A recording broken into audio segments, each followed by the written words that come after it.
with Adrienne. We're joined with Gail Mackler-Carlino, and we're talking about a financial advisor. And really the question is, how do you find one? How do you know who to go to, who to trust? Are you going to like them?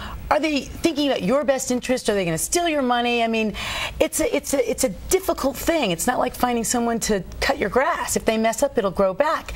Someone loses your money. It's tricky. How do you make that decision? Well, you just said it. You want to find someone that you can trust, that you feel comfortable with, that's going to work with you, that's going to understand your goals and objectives, that's going to understand how conservative or how aggressive you want to be, and is going to temper that. We all hear from people that say, "Oh, let's take a risk."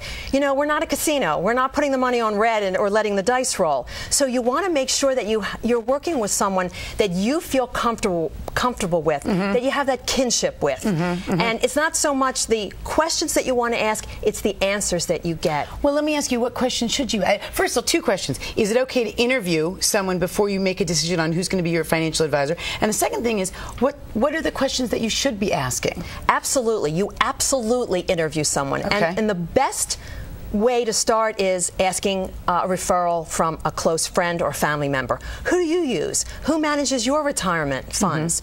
Who have you recently met? Who does your mother know?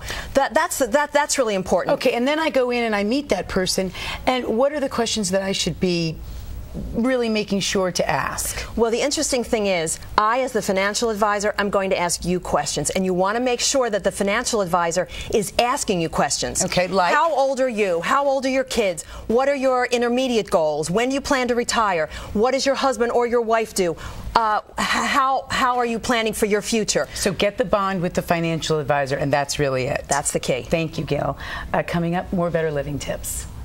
Also joining us is Adam Strumfeld from Joe Canals, and we're talking about Rieslings. And for me, a Riesling is something I just walk by because I'm not a big fan of sweet wines. But you're here to tell us differently. Well, all Rieslings are not sweet. Okay. Okay.